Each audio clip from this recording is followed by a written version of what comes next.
Yeah, probably. Hey everyone. Welcome to B. Yeah, I'm Orja. I'm Callie. Cheers. Cheers. Cheers with our chocolate martinis that we made. As you know, we are pro bartenders. Very pro. Yes. Honestly, these are bomb. They are. I don't like Bailey's, so I found a recipe that doesn't have Bailey's. So good. It's really good. It's really good. Maybe we will post the link to the recipe in one of our posts. Oh, we can. It's a lovely lady. It was like a blog post because so if you're someone who doesn't like Bailey's and you want to drink a chocolate martini, maybe try this. This is for you. There's not a hint of coffee in it. No, it's just chocolate. Mm-hmm. Yeah, honestly the thickest chocolate. Yes, chocolate liqueur I've ever seen in my life. very much so. It was great. It was it's lovely. Yeah. So yeah. Welcome. Last week we had some technical difficulties. Yeah. My computer is dead. It's broken and gone. Mine is old. And but we have come to decide that I think we're gonna start posting our episodes on Tuesdays instead. And honestly, for our schedules, I think that might genuinely It's probably gonna be easier. work better. Yeah. Yeah. Because like Monday evening, I can edit a podcast episode like nobody's business. Yeah, I usually don't have a lot going on Mondays, so that's good. Yeah. Sundays, honestly, I'll be busy. Sundays are so busy. Yeah. I don't know what it is. Yeah, I'm like, what am I doing Sunday? I'm like, I have so many things. I know, you texted me at like 9, Yep. being like, hey, I can't post this tonight, like it's not exporting, and I Yeah. was just like, honestly, the amount of times that I've edited and posted an episode on Monday morning. I would have loved to. I did have to be at work at 7, and I was like, it is 9 p.m. and I need to like shower. Yeah. I need to go to bed. I used to work from home on Mondays. Yeah, that So, helps. yeah. Yes. Yeah. It gives you that like extra hour. I do not have that luxury. So. Okay, so Quicksilver. So, guys, I was listening to this in the car with my husband, chapter, the one where they do it. The 27? 27. Yeah. And I... Every time with your husband. Every time. This is really funny. I looked at my Kindle app, and I was like, oh, this one is a really long scene. So I just like skipped it, and my husband goes, oh, like skipping the best part. Yes, Joel. Right? Absolutely, Joel. I agree. I actually also fast forwarded through it a little bit. Yeah. Because I was in here, like, I forgot that's what I was in the middle of, because I was driving up when it was happening, and I was like, oh, I'll finish this later. And I was like, oh, I'll just play my Switch while I listen. And so I love this room. I love sitting in this room. It's a my great favorite. room. And so I was sitting there, like, playing a game, and I was like, oh. So I had it, like, really close to my ear, and was just, like, skipping it forward. I have other people in my house. Yes. And they do not need to be subjected to my personal smut reading. So I went back and I read it afterwards. Good choice. It's It's a good scene. It is a good It's a scene. good scene. Yes. Callie, honestly, one of my favorite writers of smutty scenes. She does such a good job She does. without making me feel gross afterwards. Yeah. Which I like. Yes, I liked it a lot. I agree with that. I also, hot take, I think both of the characters in this section of chapters, not annoying.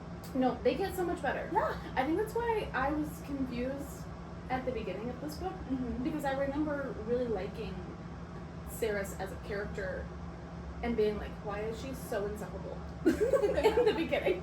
So, a great character arc, Callie. Yeah, amazing. Callie, we love you. We love character growth. We do. So with that being said, shall we dig in? Yes, okay. Let's go. Deep dive. Nope. Chapter recap. Ooh, ow, ow.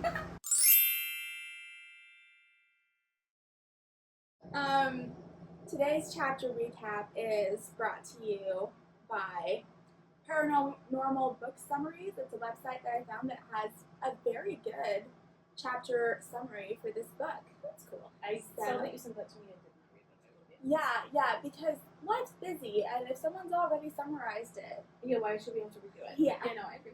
they also summarize it in a summary format, unlike us. And like us who just tell every detail of the book instead. Honestly, listening to us back editing this, I was like, I get when my mom's like, yeah, I don't have to read the book. And I'm like, you don't. No, you don't. We literally just basically tell you, like, second by second what happens. Everything, unless you want to read the spicy scenes, it's really important. Yeah. So, yes. So, okay.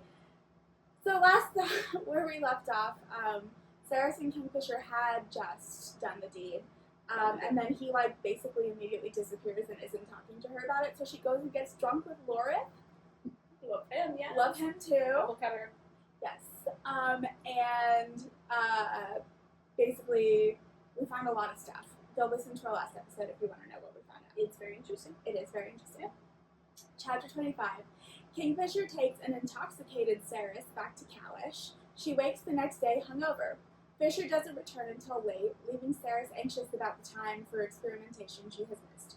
After seeing the healer, which Ceres is very jealous about. Valid. Mm-hmm. She's very pretty. Yep. And has a lot of Kingfisher's potential. She does. After seeing the healer, Fisher takes Ceres to a small village called Ballard, which is celebrating a winter holiday. I think it's winter solstice. It's the longest night. That is solstice. Yes. Which I actually am a big winter solstice person. I love winter solstice. And if people are summer solstice, I'm all about the winter solstice. The town is vibrantly decorated, but Ceres is most impressed by the fields growing crops, which she never saw in Zilverin. The peace and safety of the village fills her with longing. Ceres comments on the daunting relic task. She also misses her brother. They discuss how Fae children grow to adulthood quickly before their aging slows, which protects them from manifold dangers, including Malcolm. When she teases Kingfisher about being the Lord of Callie, he bitterly rejects the title. He believes he does not deserve it, as he did not adequately protect his people from Malcolm. Ceres is uncertain how to respond to his vulnerability. Kingfisher starts to discuss their sexual encounter. I cannot wait to discuss that. so good. But they are interrupted by an elderly woman named Wendy, who acts maternally fond of Fisher. Wendy sensed Ceres' arrival through the Quicksilver Gate, and she knows about Zilverin. She expresses doubt that Ceres will return to Zilverin and then invites them to eat. Ceres teases Fisher about his light, relaxed energy at the fete. Suddenly, in her mind, Ceres hears the Quicksilver voice loudly calling Anorath Moore. She faints. When roused by Wendy and Fisher, she insists she is fine.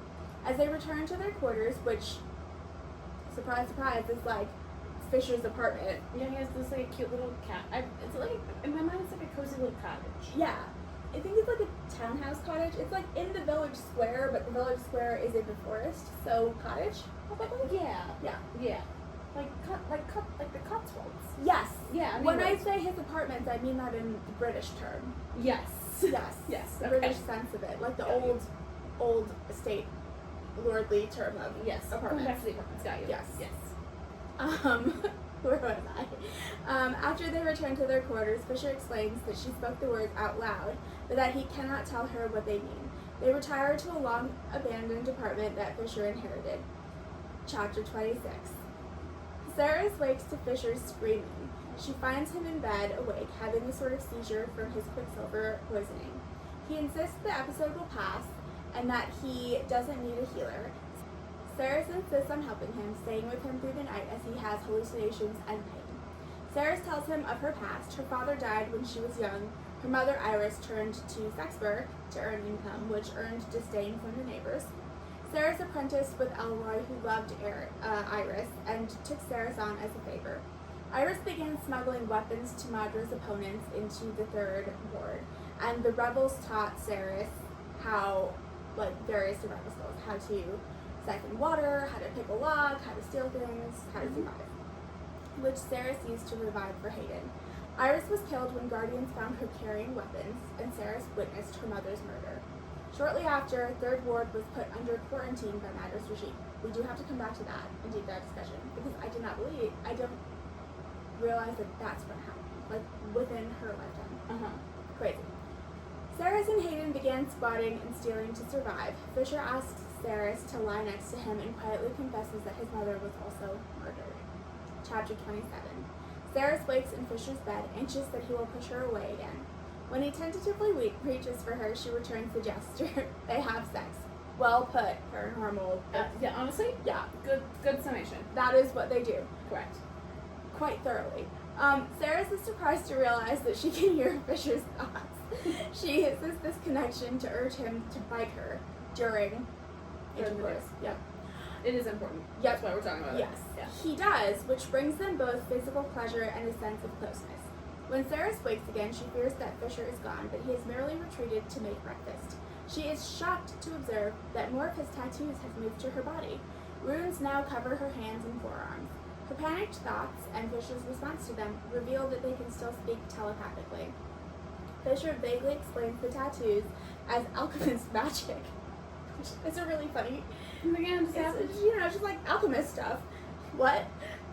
Yeah, he's kind of chill about it, and she's like, I literally don't know what any of this means. she's like, I came with no tattoos, and now I am a tatted baddie. Yeah. What happened? How? Why? How? Yeah. Fisher vaguely explains the tattoos as alchemist magic and temporarily hides them. Ceres has a month to decide if she wants them to return. After that, they will be lost to her. Her biggest tattoo represents sacrifice, causing Ceres to view the runes as a sort of prophecy. The bite mark on her throat makes Fisher withdraw. And that brings us to the end of our chapters. Oh, wow, that was such a good summation. I know! It was so fast. So I think what we've learned is that we both lack the skills I've never to been good summarize. at I'm summation. so bad at it. I want to tell you all the details. Yeah. Like, even as a child, my parents would be like, oh, I'm watching this thing or reading this book. They're like, tell me about it. Yeah. And, like, and then I would tell them the whole book, and they're like, we could just read it. And I'm like, but you won't. Yeah. So Joel's let me do like it. favorite diss for me is like anytime he asks me to tell him what something is about, I'll launch into like a very detailed explanation and like 5 minutes in he's like, hey, I wanted a summary, and I'm like, yeah, I can't. Like, that is the summary. I You're can't. like, honestly, I left a lot out. Yeah. Like, I left so much out. Because that's how I feel. Yeah. I'm like, honestly, like, sometimes I'm like, I don't think I'm adding enough detail in it. Right. Me Me too. Because I'm like, this isn't important. Especially if I've read the book before, I do want to try to include, like, books, details that I know are important. Yeah. I know, in theory, if I hadn't read the book, I wouldn't do that. But if I've read it, I'm like, well, I have to include this. Exactly. It's No, important. I agree. So, what we've learned is maybe we will let paranormal book, whatever the book If they have is. summaries of everything we have, absolutely. Yeah. Yeah. I think we should look that up. Paranormal, you're great. We love you. Yeah, we love you. Thank We you. will cite you every time. We will cite you in our episode. Episode description. Yeah. Mhm, yeah. Mhm. We love you. We We love don't know you. anything about you, but we love But your we love you. descriptions. Regardless. So yeah, that brings us to the end of chapter recap. Wow. Yeah, I know. I'm so like, fast. I don't know what to do with myself. Wow. This means that we have a lot of discussion time. Good, which honestly, we can get into that. We spent like 20 minutes talking about the Vampire Diaries last time. Yes, I am aware. I'm listening and I'm like, should I cut this? And I'm like, no, it's funny. But we really It is a talk lot. anything about the actual book. And you. Whoops. Whoopsies. Okay, yes. Shall we do section superlatives? Yes, I was literally trying to think of what it was called. I Yes. was like, it's the drama queen section. But It's the drama queen. Should we just rename it drama queen? drama queen. I mean, we do We crazy do things other, that happen. yeah. Yeah. Those the are section our only superlatives is- superlatives. we only do 2. That's fine. They are the only 2 we could consistently do. Yes, it's true. Yeah. Okay. So, section superlatives. What do you think was the craziest thing to happen this section? Kingfisher screaming because he's in pain. Yeah, that was wild. Or him being a good boyfriend. Which honestly might be more surprising than him screaming in pain, actually. Honestly, because we did know that the Quicksilver tortures him. Yeah, Like, it's that was- poisoning. Yeah. He's very, like, he made her breakfast. It's the dream. He did make a breakfast, and he brought up. He was like, "Are we not going to talk about what happened the other night?" Yeah, I love how, you can tell he's sitting there, and I can sense it, but he's just like, why haven't you talked about it? Like, that's exactly what's happening. There's a moment of silence, Yeah, and and he's he's just like, why haven't you talked about it? It's that snap. It is the snap. That's exactly what happened. Yeah. 100% agree. Yeah, because we know they're flirty. We know that Ceres is catching feelings and Oh, she's yeah. trying not to, but she's being appropriately vulnerable. Honestly, She's been pretty upfront. She's doing a good like, job. I have feelings for you, Yeah. but you aren't allowing me to feel them. right. So So the fact that he is just like, "Hey, I love you," essentially. basically, he's like, why aren't you talking about it? In the most like genuinely vulnerably sweet Yeah. way, where he's just like, why don't you? Why haven't we talked about it? Like, because in his mind, he's like, do right. you not enjoy it? Which I actually think would upset him more. It would. Yeah. Like, I think It would he upset get her more stressed. that she didn't enjoy it than she just doesn't have feelings for it. Yes. Yeah. Yeah. I think not from like a male pride way, but more in a No, like he wants to make sure that she's feeling good and give her like pleasure and stuff, which is very comfortable and all those a things. very boyfriend thing to want. Yeah. Suddenly they're real domestic. Yeah. They're immediately real domestic. Immediately. I love it. I do too. It's so cute. It's cute and it's built well. Like, Yes. I'm not saying it's like immediately. It kind of no, is, I but mean in like, a, on chapter 27. it's built up to this like. But I do like the switch from like maybe to like yeah, to like, oh no, we're there. we're making breakfast now. Fully there. Yeah. So drama queen of the section. I don't know. I'm gonna actually. say Onyx. Honestly, yeah. Or that little pixie that almost got smashed with the cookie. It is the pixie who almost got smashed by the cookie. Yeah, I love the. Yeah. So we didn't cover this in the recap, but there was this little pixie, and there's these particular cookies that Kingfisher likes to eat Yeah. for this ceremony, and Sarah was eating them, and this little pixie is trying to like steal it from her plate, and then it's Yeah. about to like fall over on this pixie, and Sarah's just like, this would literally like stop it. It would crush you. Yeah, what are you it's gonna do gonna with kill it? And it's like, it's none of your dang business. But, Yeah, the pixie's very sassy to her. Yeah, and it's like, I would have figured it out, and she's just like. She's No. like, let me break the biscuit up into pieces so you can carry it. Yeah, like you And can the have pixie is basically like, F you, but then zooms away with pieces of the it. biscuit. Would love the biscuit. Yeah. Mm-hmm. Yeah. Yes, she is drama queen of the section. I think that pixie, Onyx too, but I feel like that pixie really takes Yeah, the cake. the pixie takes the cake. Onyx is just like, has a lot of feelings. I'm still on the fence of how sentient or not Onyx is. Onyx is just a pet. About as sentient as like Ginny or Jeannie are, That's fair. I think. My dog is not very sentient, so I think my Jeannie is like overly sentient, so I think maybe a middle ground. maybe Jeannie, my dog, she is lovely. I don't don't talk about my dog as much as my cat. She is the sassiest thing I know. She's very sassy. She's just a hound, so she lays there and she side eyes you, Mm-hmm. and She's really cute. really into. I don't think you've seen this. She'll lean up against something, and it's like the most uncomfortable position, but she smashes her face against the side, and it's like crooked.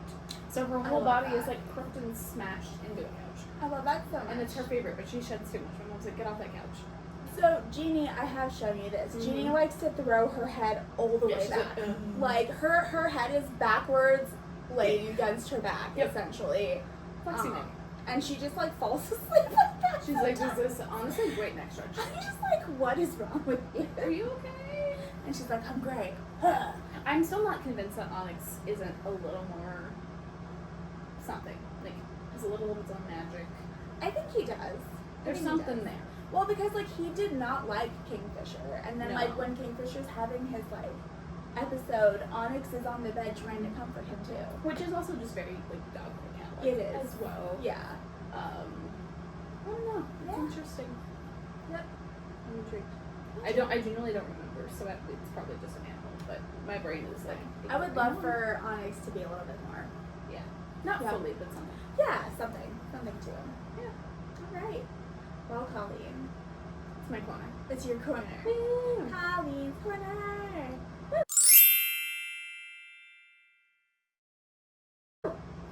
Okay. Was debating back and forth on a couple of things, but what I have decided is we're gonna kind of bringing back a thing, but in a different sense. We've had like a bad dads section. Yes. I'm gonna bring up a bad mom section. To be honest. Yes. And maybe not for the reasons that people think, Mm-hmm. but the prostitution thing I understand. No, that's fine. That was I get something it. that she needed to do. Mhm. And even the rebellion thing, I don't necessarily think was a negative. I think leaning into those both so much to the point that she can't take care of her own children, Yeah. and basically was like, it's your job now, and then her not understanding. Honestly, knowing her makes Sarah's make a lot more dang sense. So I just Iris is here. Iris. Yeah. And her, I understand she can refuse who she wants. I understand it. If she no longer wants to engage in activities with men.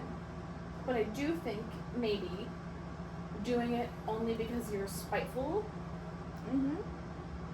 they're gonna know that. And maybe you should find a way to navigate around that Mm-hmm. more of being like, I'm no longer available because I want to protect my children or something along those lines. Why don't, like, give them to someone else, right? Like, Yes. do things right. I'm not blaming her for her death. That's not what I'm saying. No, but like protect your children a little bit more. The fact that he only attacked you and not your children is honestly surprising because he knew your kids. The fact that he wasn't more like, I'm actually going to harm your children for this and not you and cause more problems, which was probably more likely in my mind. Like, I think she put them at much more of a risk. She did. I understand being angry. I would be angry if my only choice was to sell my body to save my children after my husband died. I don't begrudge her. I don't even begrudge her telling him, no, I don't want to have sex with you. Yeah. That's not what I'm saying. But her, it seems like she had kids and then was just like, she was not a mother. She was a parent. I put her in a similar category to Katniss's mother in the Hunger Games, where I think the grief was just too much. Yeah. And Katniss's mother just did nothing. I think Sarah's mother went the other way. And just kind of like threw herself into other things. There's this, like, while Sarah is talking about it, which like this whole scene was like super heartbreaking. Horrifically heartbreaking. But like Sarah says, like, my mom was literally never home. Oh yeah, between her job and then like working with the rebellion, she was never home. And like I understand working with a rebellion. I do. I understand wanting to put yourself out of a bad situation, but you can't just not pretend like she didn't have the freedom to do both. Yeah. She had the freedom to do one full-time and one part-time. Yes. If that makes sense. Like, she could have done both if she managed it, but she was just like, no, I work for the rebellion, and I guess maybe more during the day and then my night. Like, she had really 3 jobs. Like, she had her, like, actual prostitution and then her home gig and that. I get that she was busy. I don't begrudge her any of those things. But I do think that if you have children, you have a responsibility to take care of them. Yeah. And choosing not to do that, even if in your mind you're just... I think it's the way that Sarah is describing it. It doesn't really seem like her mother was doing it to improve her kids' lives. She was doing it to improve her life. Not saying she didn't need an improvement. Yes, but she does have children to think about. It didn't seem like that. The matter. It didn't cross her mind. There was no, like, thought that was something that needed to happen. She did not deserve the death that they gave her. The death was... That was horrific. Awful, and we don't need to get into it, but it was a degrading death on purpose. Yeah. And I don't... It made Hayden make more sense. It made Sarah's make a lot more sense. It, like, Hayden know this is what his mother was doing, and so really was resentful once he figured it out and was like teased for it and just different things. I think maybe I don't know, he's young. I think he's supposed to be like 17 or something. Yeah. So I get it. I think there's some other ways that maybe Sarah could have handled it if she was in a better environment, or honestly, the actual responsible person in the situation, the mother, probably could have helped handle all of it. But here we are. So she just, I don't know. She's in the like bad dad category to me, kind of similar to like Feyre's dad. Yeah. Didn't technically really do anything wrong. Right. But he also didn't really do anything right. Correct. Either. Like, these books have a lot of like bad parents. Yeah. Like, it seems like Kingfisher's mom was a good one. Like, she looked out for her kids. She did. And I can't imagine, like, love your mom. My mom would never.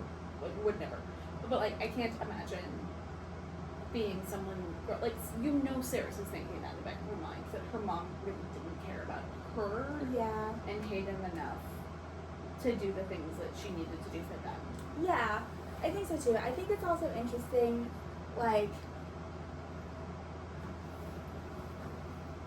she also, while all of this was going on, she knew that Elroy was in love with her, and she just was like, hey, parent my kids for me. Yeah, essentially. She didn't use him necessarily. I think he would have done it regardless. I do too. And I think he understood that she didn't necessarily love him back, so I don't think it was... No, she wasn't, it wasn't like a manipulation. She wasn't manipulative or even evil. She was just... She just was like, this is is really convenient for me so that I can continue doing what I want what to do. I want to do. Yes. Yeah. And like, not even saying something that she doesn't need to do. I don't know. Because I do know there are like single mom type people that are working really hard.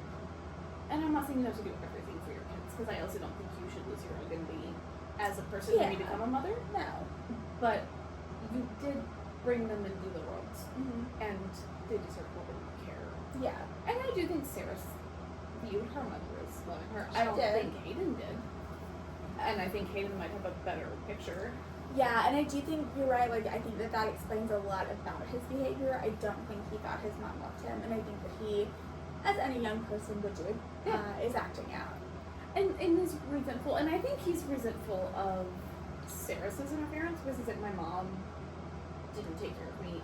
And I think he almost is like, it's not your job. Yeah. Like, trying to like give her the freedom to like, because she's resourceful enough that she could probably be doing a lot better for herself if she didn't have Hayden. And he's like, you don't have to do this for me anymore. Yeah. I don't want you to do this for me anymore. Yeah. Kid, that's what your older sibling is going to do for you. Correct. Yeah, no, I can't tell you either. But I do think there is also an element of maybe Saris should let him go a little bit. Yes. I think a lot of this book is that. Interestingly, it's a little bit, again, like Feyre. We know that Feyre was the youngest child. So even more so for Feyre. Yeah. But, like, she really shouldn't have taken care of her sisters No. to that extent. No. They needed to live on their own, fight on their own. Like, they needed to do more. They needed to do more, and to a certain point, Feyre probably should have held her father more accountable. She should have. And, which is what, to be a Nesta apologizer, because she was not good. But that's what Nesta was trying to do. Yes. Like, there were people trying to do that, and Feyre just bailed them out. Yeah, and I do think that Hayden is very unlike any of the Archeron sisters. Yes, I don't think he's intentionally trying to be mean or uncaring or like flighty necessarily. No. He's just a poor kid stuck in a really crappy situation. Yeah, poor Hayden. With no way out. Yeah. Same with Saris. Yeah. In a lot of ways. But yeah, they just, we always know with any person or character that background in your life makes you make more sense as a character and a person. And I do think knowing what happened to their father, knowing what happened to their mother, knowing that Saris was there when it happened, knowing that she like saw what was going on in her home. Yeah. I understand that maybe you know what's happening, but like physically seeing that at the age that she would have been is a lot, and also I think another level of like mother not taking enough care to protect her child. Yeah, like bringing it home when she didn't. I get that she needed to. Yeah. But I think there's a way of like telling the kids to go somewhere. Right. Or taking them to Elroy's, or just doing some things that making sure that the kids are not physically watching you. Yes. Yeah. Like again, I don't begrudge her the profession. I understand that was her only option. Yeah. I worked in that realm for a long time. Not as a worker, but as someone who was helping people get out of the situation. I get it. I get the context. I get why people do it. I'm not begrudging anyone on that. Yeah. But she just wasn't a good mother. Yeah, I agree. Yeah. And it makes me sad. Yes. For them, and I wish they had better. Oh, we need to talk louder. We're both just talking very quietly. In my mind, it doesn't feel quiet. No. But I think you're right. Yeah. Okay. It'll be fine. It's fine. It's fine. It's fine. I can talk louder. Yeah. And also when I get sad, Talk I quieter. get quieter because I'm like trying to hold myself together a little bit. Uh-huh. Anyway, it's sad. I just saw that it was yeah. No, I understand. Literally me editing being like, can't hear you. I'm like, I can, but it's like, I gotta turn on the wheel. This is a turn on the headphones moment. Sorry, everyone. So just, turn them up a little bit. Hear the sadness. In my voice. It is. I have compassion for Iris and who she was. Yeah. But I do think she was a little reckless and a little careless, and I don't really like her. That's fair. That's fine. You don't have to like someone. Yeah. You can respect their choices and still not like them. Yes. That's where I'm at. So. I think she kind of sucked a little bit. I agree. I agree. That's kind of where I'm at with her. Yeah. Sure. Thank you. You're welcome. Right. Right.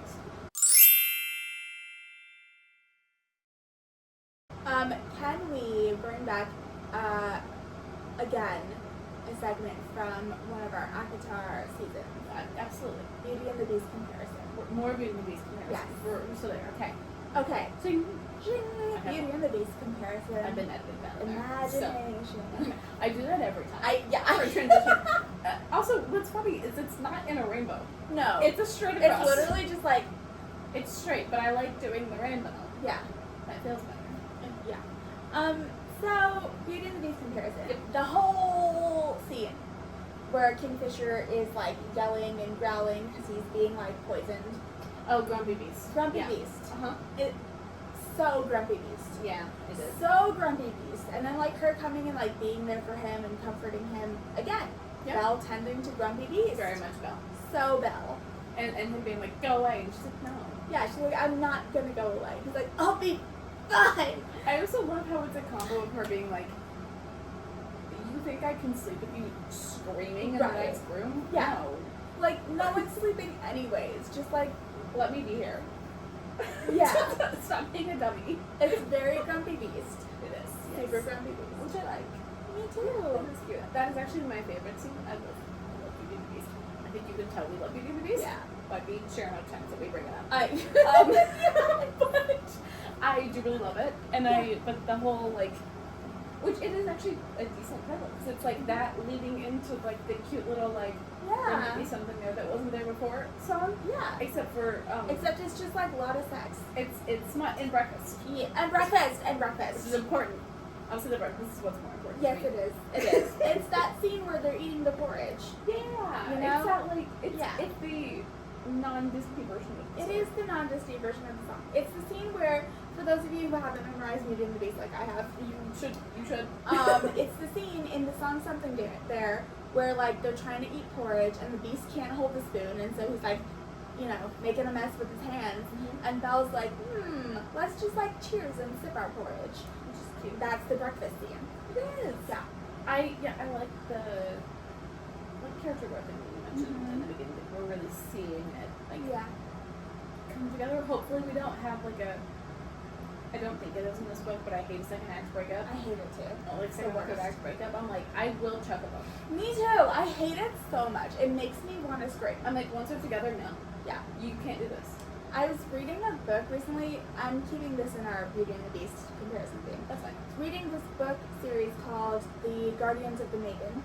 Okay. And I just finished before book 5's coming out next year, I think. But there's these two characters, the main female character and her like mate, and they break up at the end of book 3, and it takes more than half of book 4 for them to get back together. Absolutely not. The entire time I'm reading book 4, I am just saying to myself, can I keep reading this?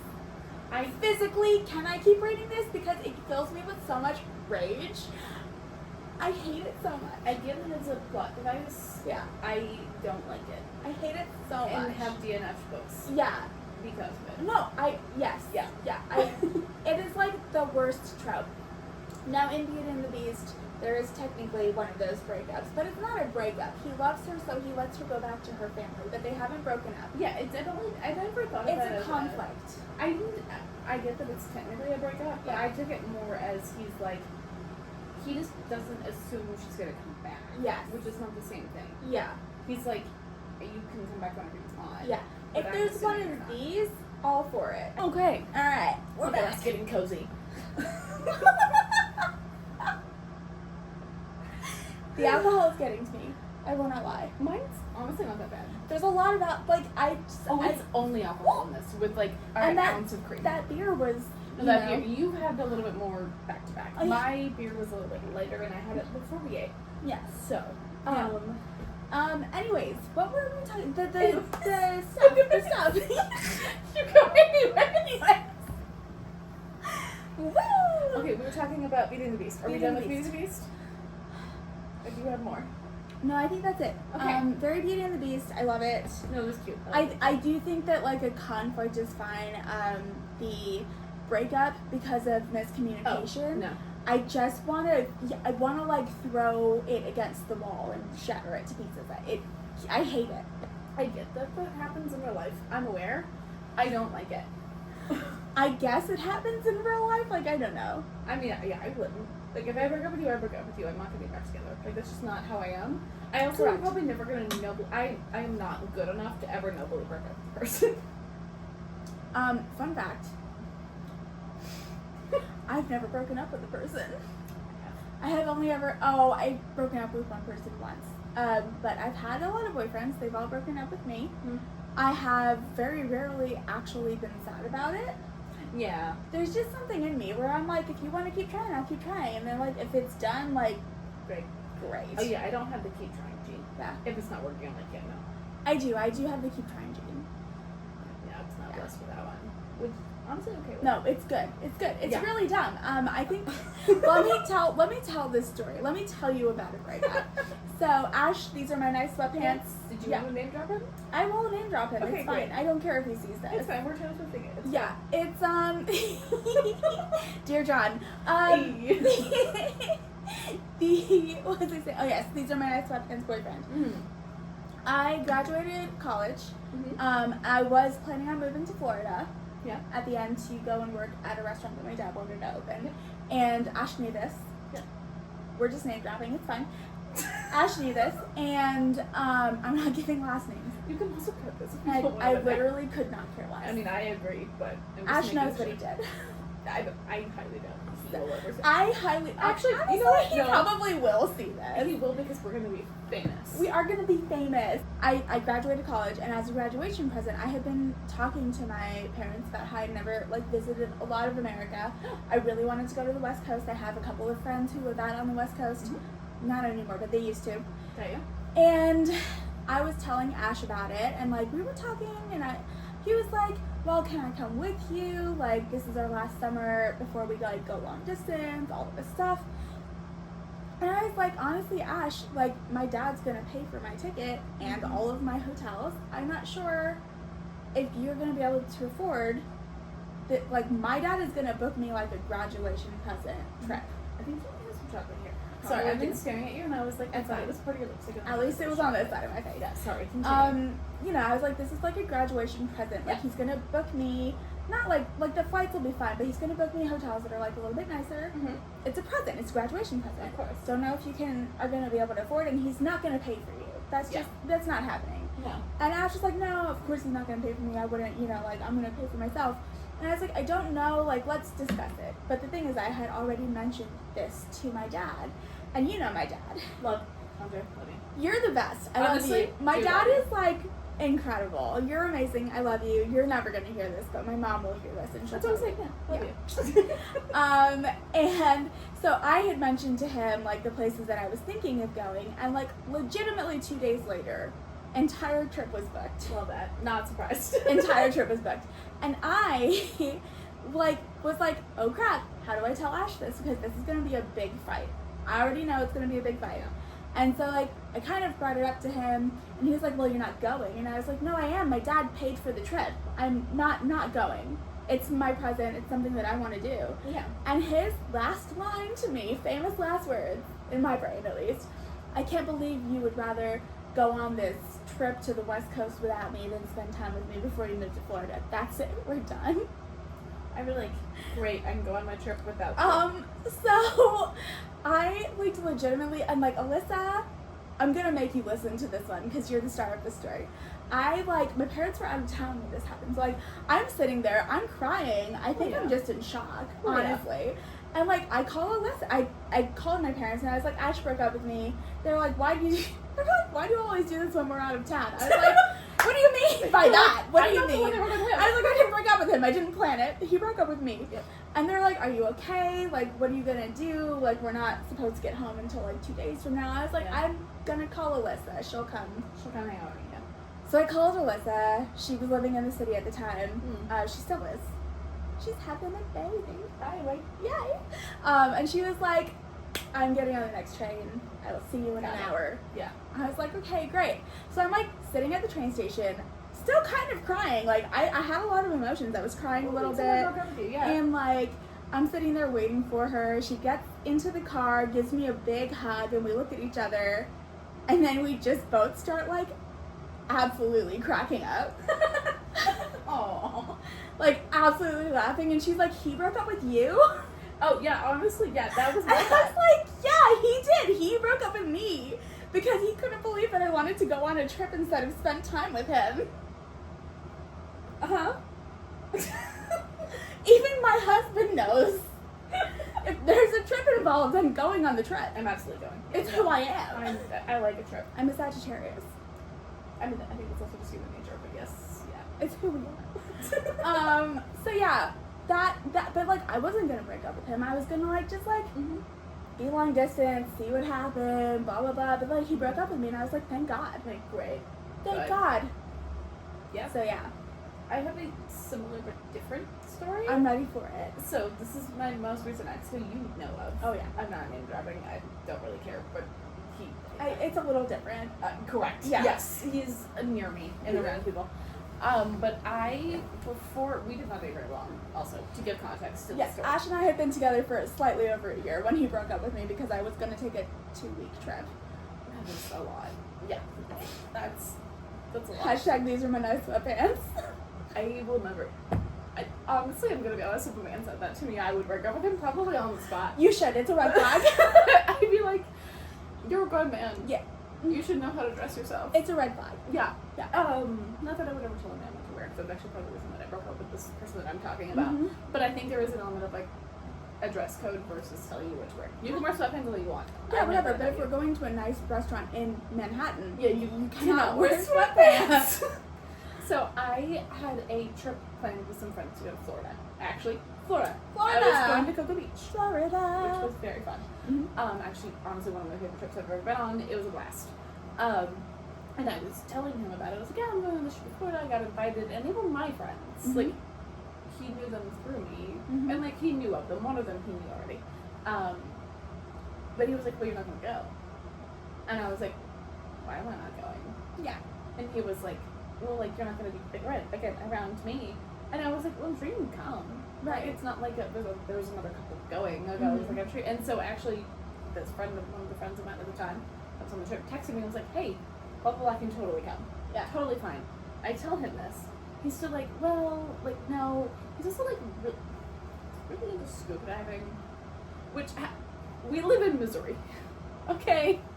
So dating someone from Missouri that's really into scuba diving is an odd It is an odd experience. hobby. And like he did it a lot, but so that's the thing, right? He had a couple of trips to go scuba diving already booked, Mm-hmm. so his vacation is already booked out, Sure. which is fine. I don't care. Yeah. He's whatever. going to like the Bahamas to scuba dive, right? Right. He has vacations to do the things that he wants to do. Mhm. I'm like, I'm going with friends. It was mixed gender. Didn't care. Who cares? Literally does not matter. It does not matter. And he was just like, basically he tried to guilt trip me. Which, fun fact, I am not someone that can be guilt tripped. No. Like, it is not something that works on me. No. Tried to guilt trip me. He literally, we're sitting on, well, it's actually the couch that's downstairs. We're sitting on that couch. He goes into the corner. It's not a big couch. It's basically a sofa. Sits like this in the corner and physically pouts like a child. We had been dating for like a week and a half at this point. I can't even with this guy. I can't I actually don't know if I even. told you the full context of this story. You did. I remember this story like And I'm very specifically. I'm immediately like, Yeah.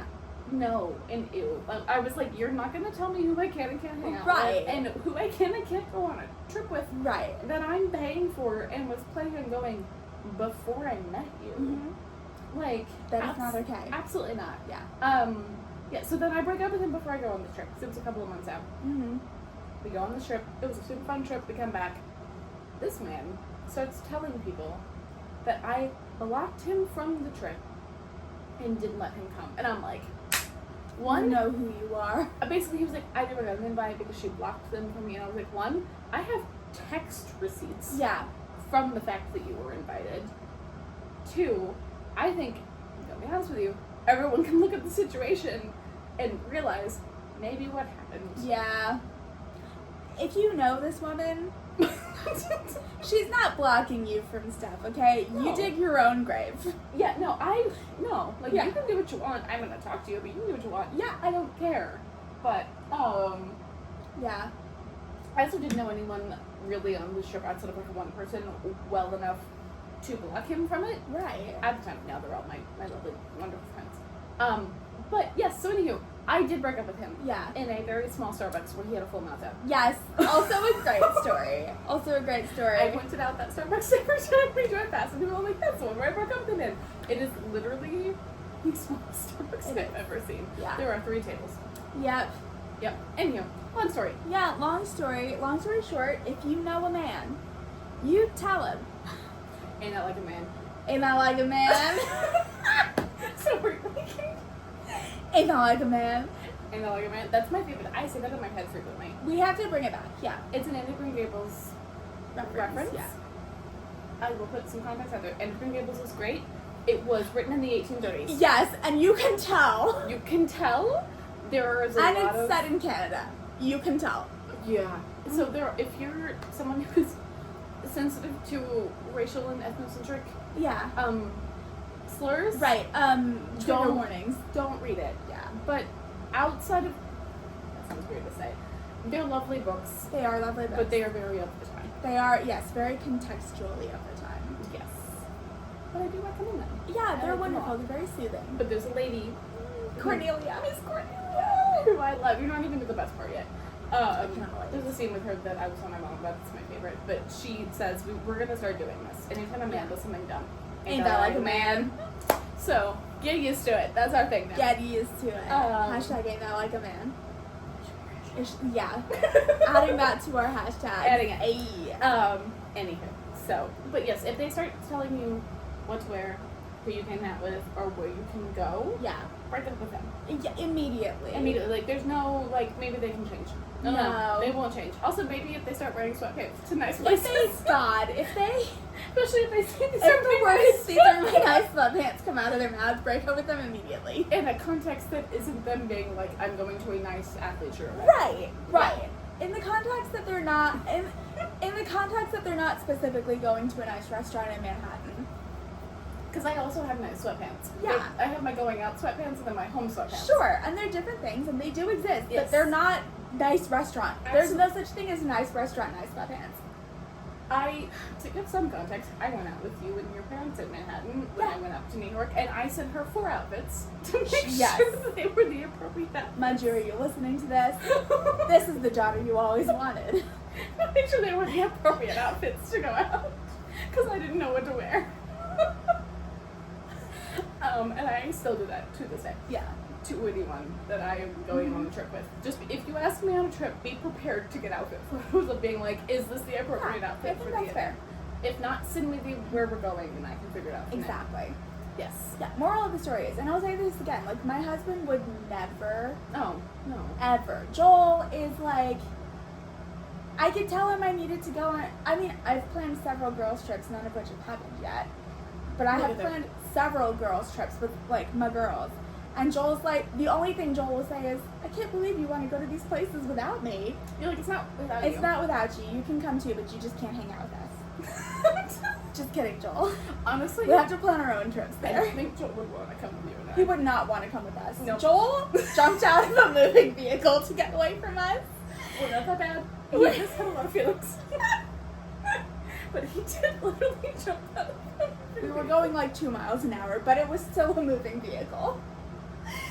I've never been more shocked in my life. Funniest thing. I know we bring it up often. I'm not letting it go. It's really funny.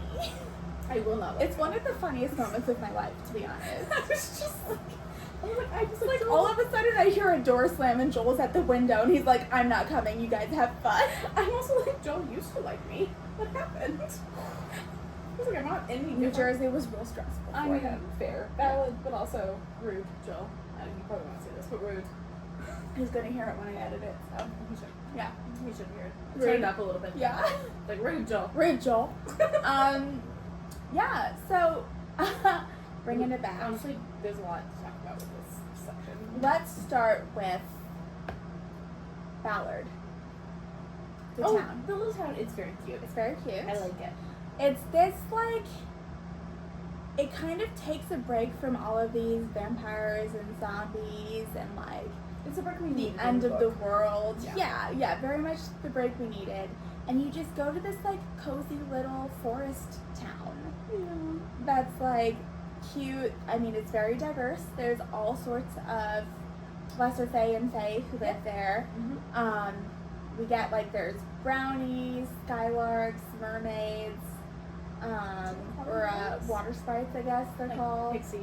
Yeah. Pixies, like, high fae. Like, there's There's all of There's If there's a fae type, I think it's here. yes. Yeah.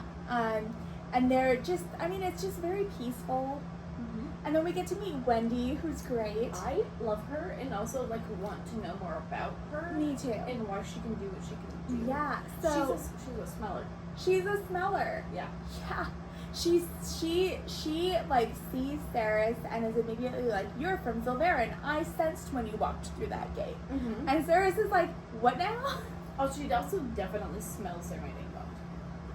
Like I know we've like The tattoos, dead giveaway. Well, she's also like Yeah.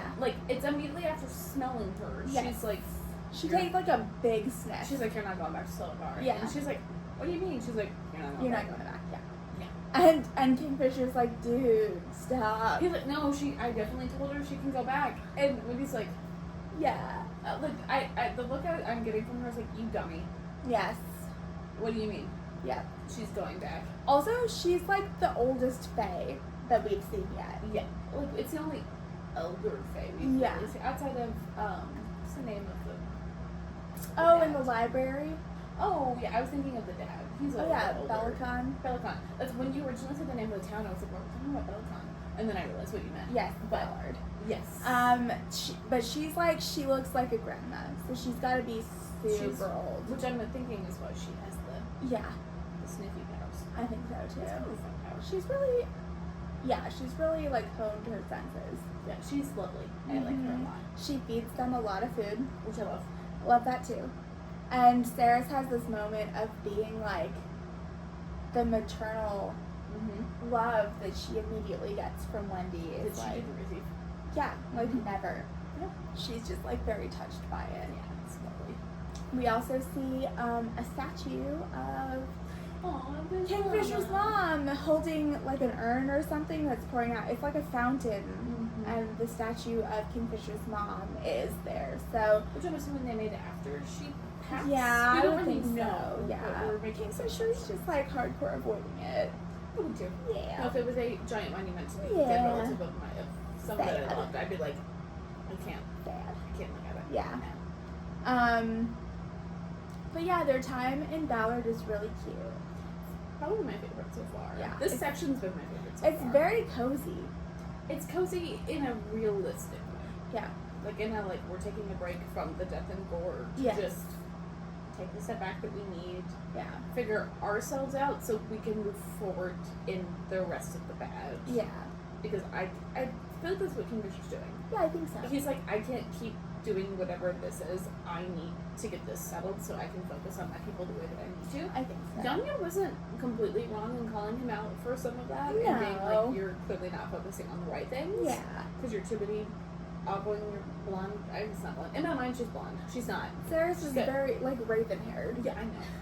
In my mind, I picture her. Danya's blonde. No.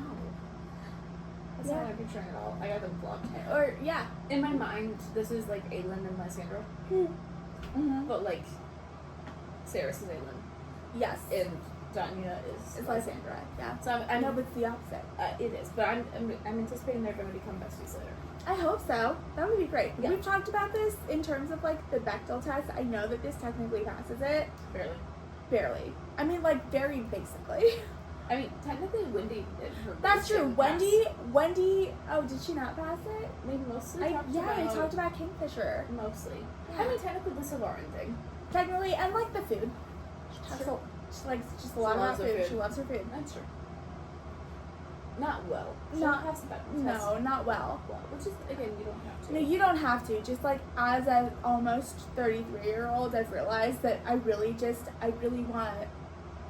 I just want more females in all of his faces. Oh, yeah, no, Yeah. same. As someone who has, which I love you boys, if you ever watch this, you won't. Most of my friends are men. Yeah. Outside of, like, you and a few other people. Yeah. Like, which is fine, and I No, love, it's great. Guys are great, I guess. love a dude. Yeah. But there is an ease of talking to women that I don't have when talking to men. Yeah, it's just different.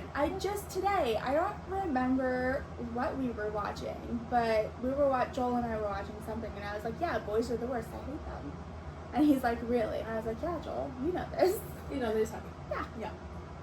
They suck until they don't. Yeah. Also, like, generally speaking, if I say I hate boys and they suck, I am speaking generally. I don't mean specifically. Yeah, no, I'll tell you if you suck, don't worry. Like, generally, I'm I not subtle assume about you it. suck until you prove you don't. Well, we have to for safety reasons. Yes. Yeah. So, but, yeah. But yeah, Wendy brings a nice like lightness, and she really brings more of the female energy, which I was hoping for, which I was looking for. So that was nice. Yeah, and then they go to Kingfisher's apartment that he inherited, and boy, do they do something. There's a lot.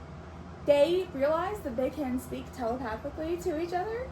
Which this is a thing they've talked about before. They haven't. No, they haven't. So Okay. I just read it this morning. Because I was like, I don't know what I'm talking about. What happens is that they start like doing stuff, and Sarah's is like thinking very dirty thoughts, Oh, that's true. and Kingfisher is just acting upon her thoughts, and Which I do think they did in previous scenes. right. as well. And at first she doesn't realize what's happening, but then she like says something in her mind, and he responds, and she thinks that she like verbally, yeah. she thinks that she like imagined his response because she's in the throes of passion when this is happening. That would, I would have no thoughts at this point. And so. then he does it again, and she's like, wait.